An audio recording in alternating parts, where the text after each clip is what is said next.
everyone, welcome to a new episode of Fika for Life. My name is Edward Thomas, and my co-host is... Linh. Hey, ooh! And we're still in 2019. Welcome back to 2019. Back. I know, I was in 2018 yesterday, but no, No, you're not. Stop lying. I wrote 2018 on the paper, so I guess I was there. Okay. My brain was there. And today's special topic, it's between Ed and me. Yes. Isn't it? Well, it kind is. of. It is. It's about us. No. Friendship with the opposite sex is today's topic. Because, let's be clear, Ed is a man and I'm a woman. Well, the last time we looked. You haven't looked. I have looked at myself, and really? I trust... You look at yourself? Yeah, and I trust you look at yourself, so you know if you're a man or a woman. I'm a holy man. I don't look at myself. I have no mirrors. When I get out of the shower, I'm like, ooh, I don't know what I look like. Ask your wife. She doesn't know either. She's holy too. We walk around the house with blindfolds. I don't want to see you and be tempted. I don't have nasty thoughts about you. So we're talking about the good and the bad about friendship. And the ugly. Yeah, the bad and the ugly was a good movie. So I think we're going to have several episodes on this, though, don't we? Yes, we are. Yes, and today we start more of a overview introduction thingy. Good deal. And it doesn't matter if you are a person who only has male friends or mostly female friends, either way, or if you have mixed friendships, that's totally fine. Like friends with a person who's 50% man, 50% woman.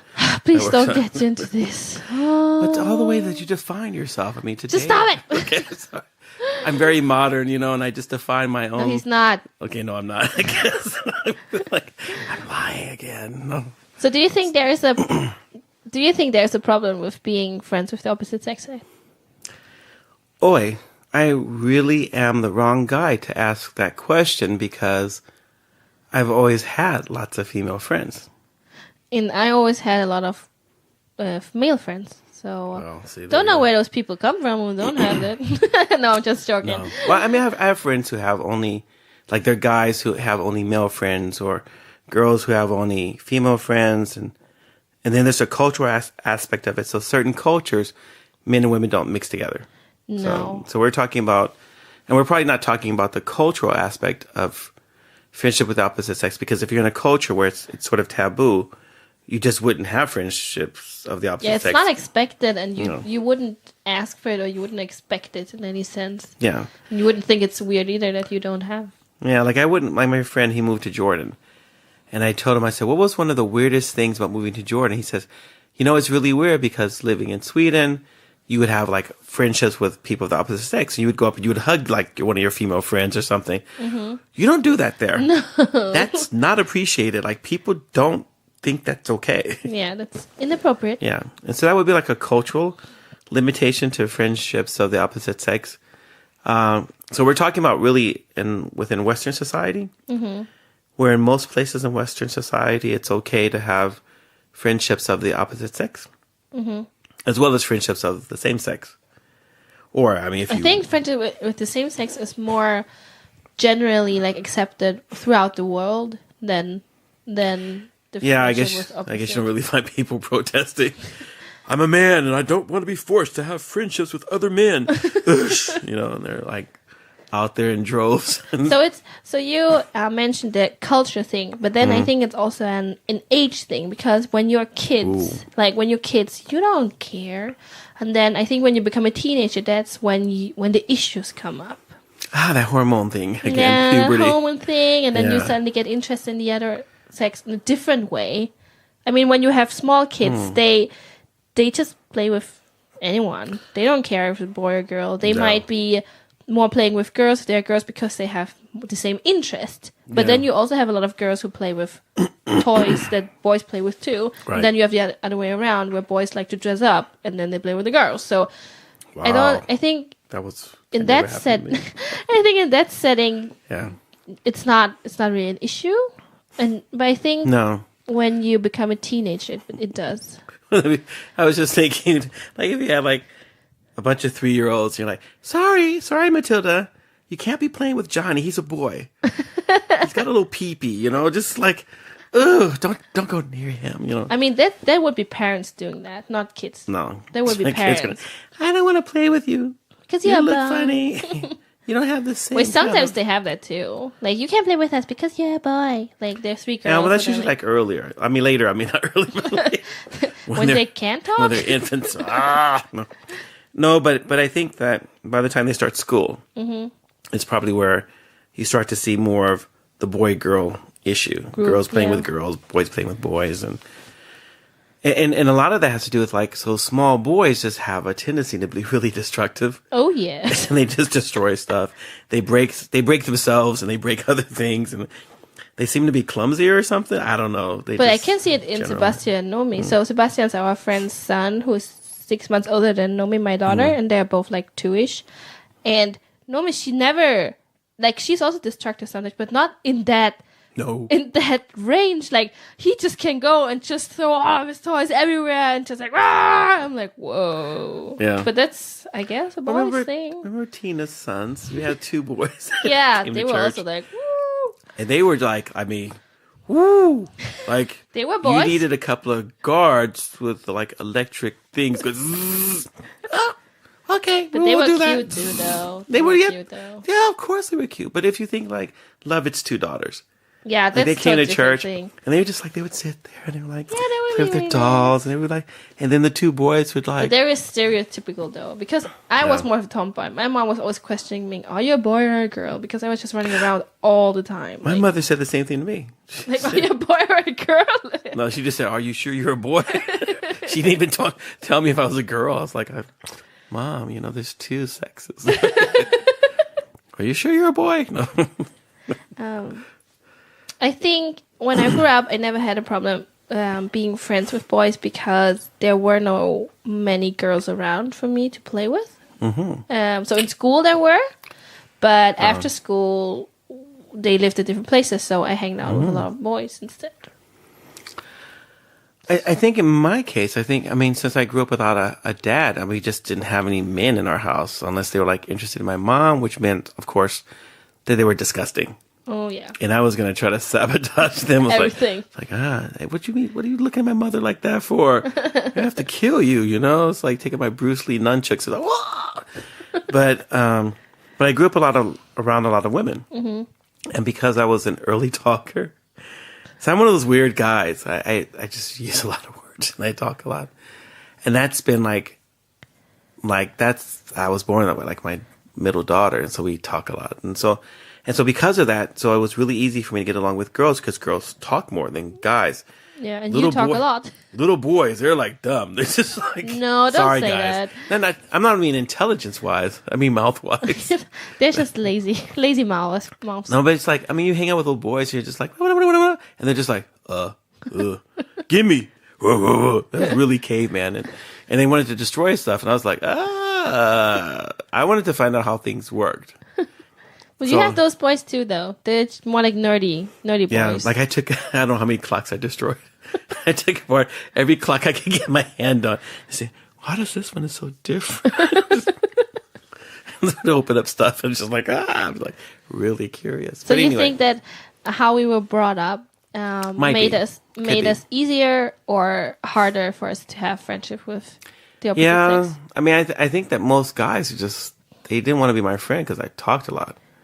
Like I talked. But you had a brother and a sister too, or you have a brother and a sister. Yeah, my brother's 9 years younger than me, so. Okay, so he wasn't of any help. It was like my child. It was like one of my pets. You know, it's like, come with me, walk. He's but like, I mean, my brother, he's a talker too, though. I don't know why, and he wasn't an early talker, but I think I influenced him a lot, like growing up, talking to him, and he talked to me, and we confided in each other. So I think when he went to school in the beginning, he was really nerdy, and he didn't talk to people at all. So even his teachers were like concerned, like this boy is very antisocial. But then it flipped, and he has a lot of friends that are guys, but also he has a big group of friends that are girls.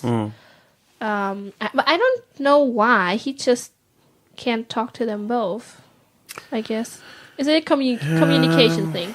I mean, it's, women do, like little girls mature a little bit faster than boys. So that's part of the problem, I think. And then the other thing is that is that depending on what kind of guy you are. Yeah. So you have those guys that, I don't know, something happened. They got like anabolic steroids when they were babies. And so they're just like, destroy. And like when you hang out with them, they punch you. Because that's how guys physical. are. They're very physical. Guys are very physical. And then you're always trying to figure out. So the strongest guys are always leaders. And the weakest Alpha guys boys. are always at the bottom. So it's always a pecking order with boys. Yeah. And with girls, it's a number thing. But it's also a pecking order. Like, well, I mean, if you have 3 girls, they fight. Yeah. And so girls can only be in even numbers and always have to be paired together with another girl. It's this whole. It's like that doesn't even. Boys are like dogs. It's just a pack, and there's a pecking order in the pack. And it's like wherever you're at, you could fight your way up, or be beaten on the way down. And with girls, it's just about. It's about the duality things. Yeah. 2 girls do work very well. They work really, and once you have the third one, oh no, someone has to be out. Yeah. So, like I remember in elementary school, we were like. We had one girl who was super popular, so it was me and another girl who was kind of like her right hand, and it switched from day to day. It was a struggle from day to day.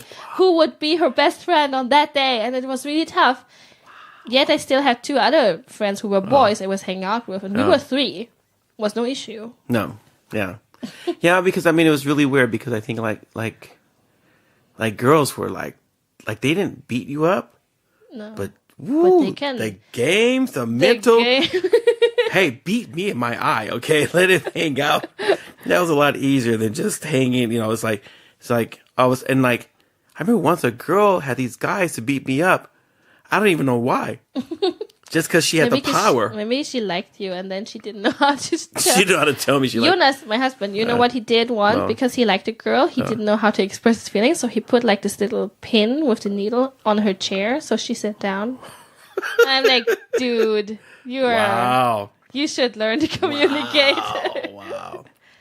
Yeah, I mean, I went through the whole phase that when you liked a girl, you would tease her. Yeah. And then she would chase you around. Yeah. And that was like so much fun. It's really weird because it doesn't happen anymore. I tease my wife. She doesn't chase me. Well, you're kind of old now. That'd be strange. It's so boring. I'm like, chase me around the house. Come on, let's have fun. I'm going to kick your butt. I'm like, all right. Just jumping over stuff, running upstairs, downstairs, outside. Oh, man, that would be so much fun. Don't get married. Okay, but what about so this was more like when we were in childhood and school time, and then you become a young adult. Ooh. And things go crazy now I think, but I was a late bloomer, so because my voice didn't change until I was like 18. It's like, oh man, and I just I was okay with just being friends with girls. Of course, I liked girls, and I thought, "Ooh, wow, she's cute," or whatever. But it was never important for me to have someone. I was really okay being me. Maybe that's why, because my brother's like that too. He's not searching out for girlfriends or anything. No, he's just they're my friends. Yeah, and so I think it was easy to have female friends because girls talk about their feelings. So if I wanted to talk about my feelings, then having a lot of female friends really helped. Like, some days I would just feel really lonely or something. I could just say that to my female friend, and she'd be like, "Oh man, Ed, don't feel lonely. Everyone likes you and everything." You go to your male friends and say, "Hey, man, I'm feeling really lonely." He's like, "Man up." He's like, "What's wrong with you? Why are you talking about stuff like that?" And then he'd punch you, and then that's supposed to make everything okay. Duh. And so it was good to have both male and female friends. But then the worst thing I think was that, sometimes some of my female friends would end up liking me. So I remember once I had this friend. You friend on them, and they're like, yeah, let's creep out and I had this friend, and we would laugh and talk for hours on the telephone, and we'd have so much fun, and we'd hang out, and then one day, too much fun. And one day she says, but I wasn't flirting with her. I never said, "Ooh, what happens if we were together?" Nothing like that. I was like, "Ooh, I wouldn't have said that to her." You don't say that because that is. Yeah, you don't plant the seed. No, you don't plant the idea. Because you're like, "Ooh, you don't know where that's gonna go." It's like Frankenstein. You put the wrong brain in there, and he's like, "I'll kill you." And we talked on the phone one day, and she said, she's like, "Can I talk to you, Ed?" And I was like, "Yeah." And she's like, "So, you don't have a girlfriend?" "No, I don't have a girlfriend." don't want a girlfriend. She's like, but don't you ever feel like it would be nice to have a girlfriend? I'm like, yeah. And I was stupid because I said, yeah, I guess so. I mean, if the right girl ever showed up, and she says, but what about me? And I'm like, what about you? Man, you were slow, man. You were slow. But because I never ever because I was always trying to be friends, so it never ever occurred to me that a girl would like me. Never occurred to me that a girl would want to like me. It never occurred to me that it was possible for anyone to like me. Do you have low self-esteem? No, I mean, I was short. I sounded like a girl. I was first soprano until I was 18. I wasn't like the best in sports or anything. I wasn't tough. I wasn't a bad boy. So all the categories that girls liked, I wasn't any of those. I was a nerd. I went to church, and stuff. And then she told me that she liked me. She said, I really like you a lot. And I don't understand. I don't know how you feel about me, but I don't understand why can't we be boyfriend and girlfriend? And I was like, oh man. In my mind, I was like, ew. Because I don't like you that way. I'm like, but you can't say that. You don't say, sure, you can, because I'm a guy. And because I was a young guy. How old were you? Approximately. 17. Man.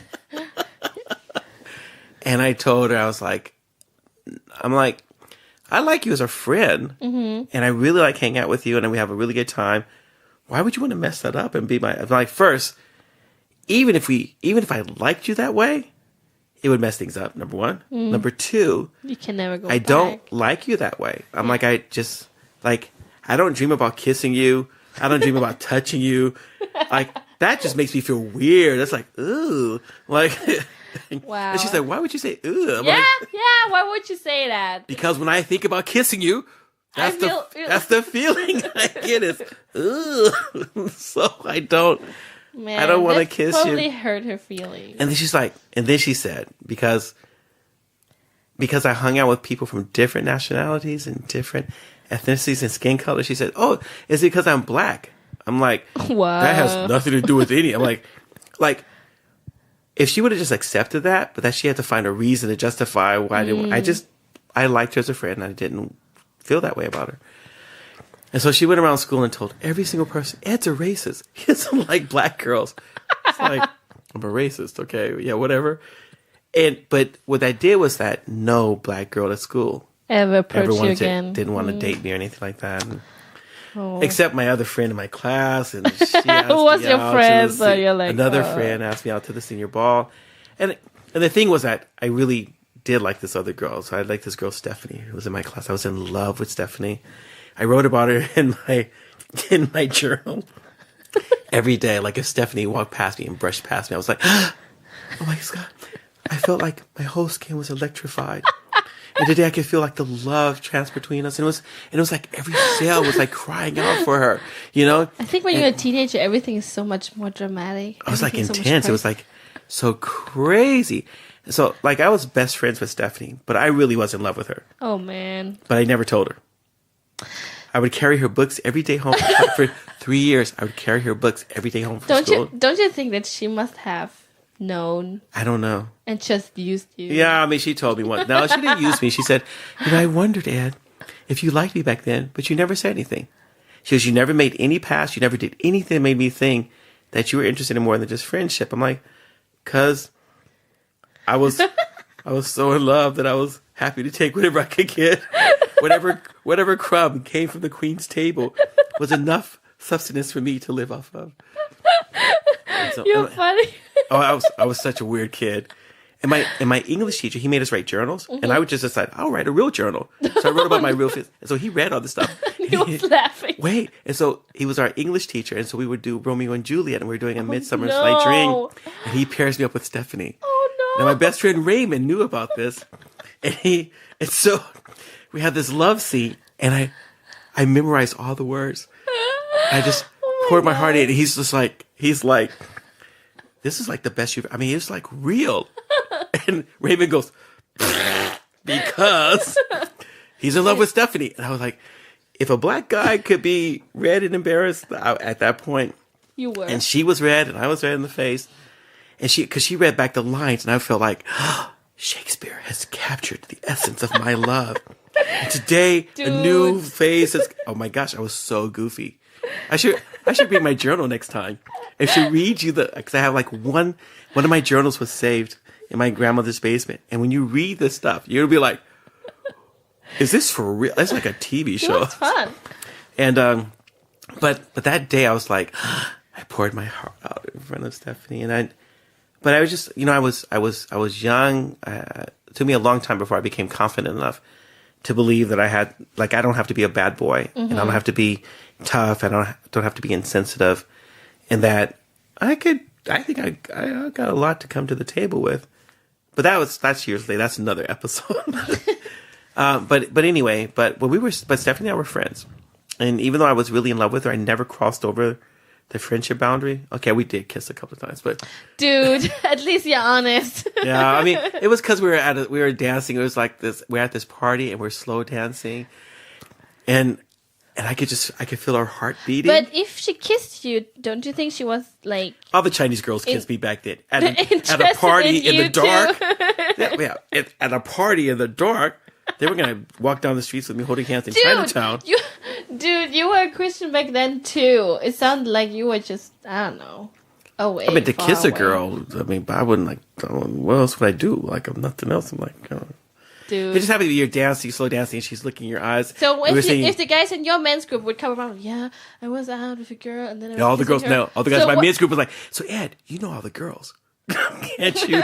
So this is the all the guys would come to me and say, Ed, but you know all the girls, can't you say something for me? Can't you talk to me? Can't you introduce me? The wingman. Yeah. So all the guys would ask because I wasn't afraid to talk to the girls, and I wasn't like I am now. You sound like a real player back then, man. No, I wasn't. No, I'm not a player. What are you talking about? You were kissing girls and stuff. No, I kissed Stephanie a couple of times. Not all the girls.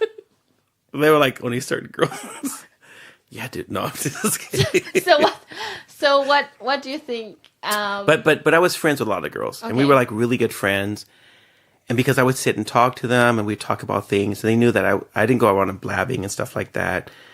And I would never if I had been talking with a girl, I wouldn't go around a lot of guys would go out and make up stuff about girls. Oh, I slept with that girl, I took her virginity. I would never do stuff. Guys are stupid because they make up stuff, and then a girl gets a reputation because of a lie. Yeah.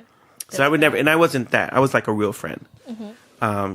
And they knew that, they knew I wasn't going to try anything. They knew I would never, use that friendship in order to try to, get close to them or anything like that. It's either if I like someone. So there was trust, basically. Yeah. So it was communication. I think how it all started must have been, communication and trust. Don't you think so? Because if your guy never says anything, or if you don't have you feel like you don't have a real conversation with a guy, how can you be friends with them? I mean, I was really honest. I was naive. Too honest. So I thought that honesty was okay. And if a girl said, Ed, do you like me? I would say yes or no. And she says, well, how do you like me? I was like, well, I like you as a friend, or I really I love you, but not in love with you. Yeah. And so all of you who are listening today are probably going babble, babble, babble. What is this? But this is the introduction. So this is the first episode. This is where we think it comes from if you have an easy time being friends with the opposite sex, or if you have a hard time, I think, with your past experiences. Yeah. Because it doesn't start as adulthood. It starts back when you're younger. Yeah. Yeah. And something about after puberty, you're either going to have an easy time with opposite sex or a difficult time. And that seems to follow along in life. But I mean, even if you have a difficult time, it's not too late. So you don't give up. Don't give up just now. No, and actually, we really want to encourage you. So if you're a guy or girl and you have primarily, almost exclusively, friends of the same sex, I would encourage, especially in the Western society, would encourage you to try to develop good friendships with people of the opposite sex, because that enriches your life. Yeah, and gives you a totally different perspective. And you're going to hear from us what we think you can do in the next episode. Aha, okay. I thought we were going to talk about the positive benefits of the opposite sex. Okay, I guess we'll talk about how to become friends with someone of the opposite sex. Yeah, now we talked about maybe where it comes from, the ability. Yeah. So, and now in the next episode, we are going to talk about how to become friends with someone of the opposite sex. Yeah. Some general rules to go by. and some pitfalls to avoid. Does that make sense? Yes. All right. Cliffhanger. Now you have to turn in next time. You'll be like, oh my gosh, I don't know what to do. I can't wait. Give me the wisdom now. But thank you for listening to our podcast. Remember, you can always send questions. We love it when you send questions because we this is your podcast too. We're just the messengers. We're the channelers. And remember to check out Fika for Life. Yeah, subscribe. And what's our homepage? Don't we have like a homepage? Or like an email that you could write to. Yeah, we have the email. Yeah. It comes in the end, always. And the email, you could just say it, Yeah. You don't remember what it is, do you? No, I do, but it's in the end, always. It's always at the end. Check it out. If you have questions, send to us. If you have comments, send to us. We really like the live interaction.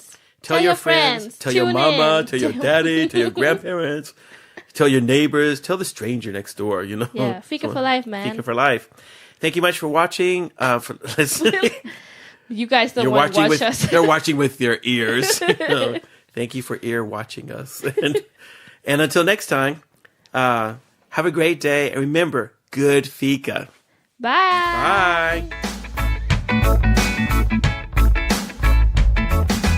Thank you for listening. If you have any comments or ideas, please send us a message to fikaforlife@mail.com. Fika, F-I-K-A. This was the Fika for Life podcast with Linh and Edward Thomas, and we hope to hear you again.